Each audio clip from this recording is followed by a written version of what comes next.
Hi. Moving your energy inside, wherever you like, is a fun thing to do.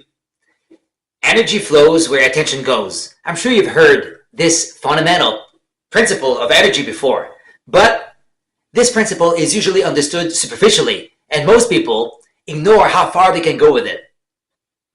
Yes, for starters, your attention is like a spotlight, and if, for example, you focus on your left foot now, you'll start feeling some heating there, or at least increased activity. But the quantity of energy on your foot will be quite limited in the end. In this video, I'd like to show that an intentional projection of energy will always send more energy than simple awareness. So the goal here is not to simply feel increased energy somewhere in your body, but to actually move this energy at will, to direct the flow of your energy as you wish. This is a way of fire practice, and if you saw my video on the difference between the way of water and the way of fire, you'll be able to easily relate to this. So, how do you move your inner energy from point A to point B?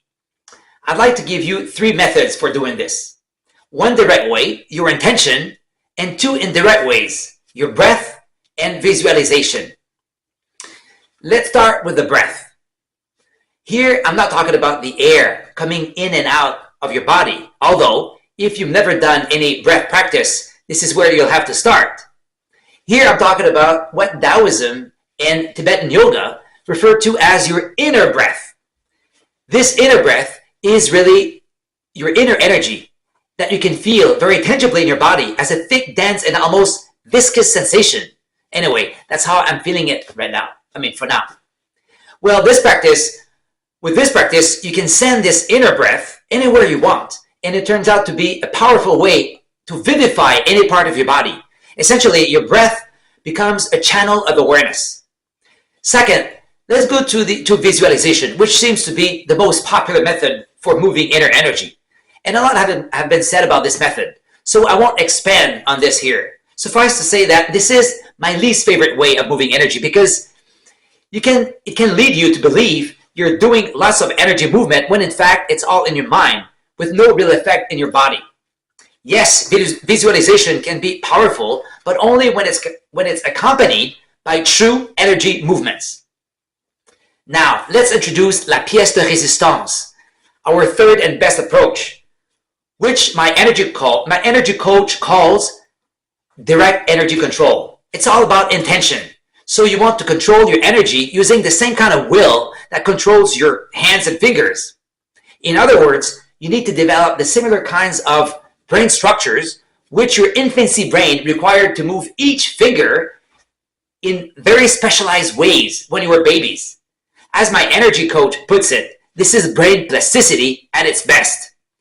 When you look at babies trying to walk, you realize that this is something that is far from being easy because the baby must create new synapses in its brain to connect the raising of his left foot, for example, to a specific command from its brain, from its will. Well, most people's energy body is exactly at this stage, underdeveloped or not developed at all. So yes, this practice takes time and commitment, but this is one of the best ways to awaken your energy body with all the benefits I emphasize in this channel. So where should you start with this? I'll give you a simple practice to start with. In his book, Astral Dynamics, Robert Bruce calls this kind of bioenergetic manipulation tactile imaging, but I prefer calling it energy path stimulation. Here's this practice in 3 simple steps. First, focus your awareness or attention on one specific spot in your body, like your heart, your lips, your big toe, and feel at least some sensation in that area. Second, activate another spot anywhere else in the same way, like the top of your head, the palm of your hand, or your perineum. Third, move your awareness or attention from one focal point to the other. Not only will you feel each focal point, but you will literally feel the sensation of the path being created between the two. Here, your awareness moving through your body in this way activates the very substance of your energy body.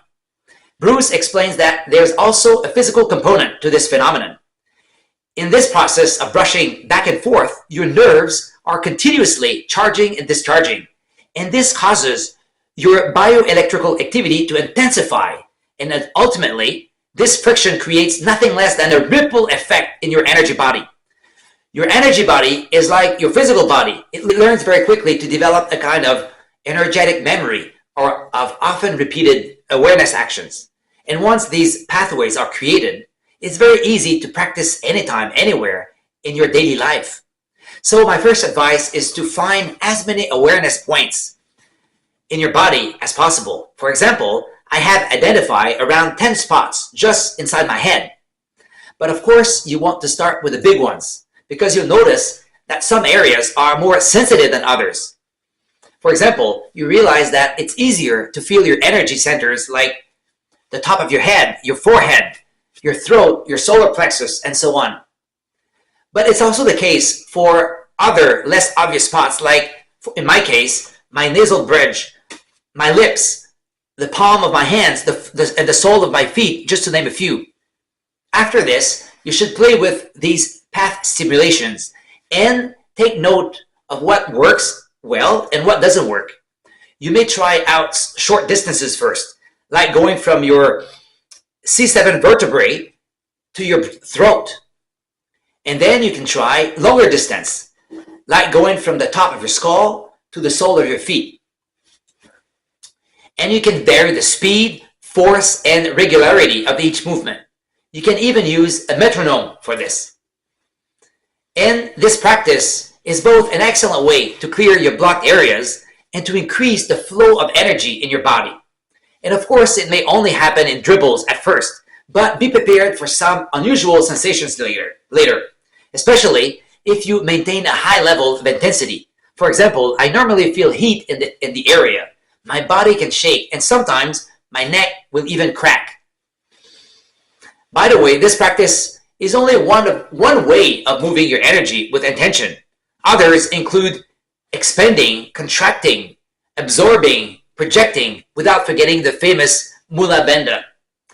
So, to sum up, the more strongly you intend your energy to move, the more densely you will feel and feel it, and the more charged your energy will be. Thank you for your presence, and see you soon.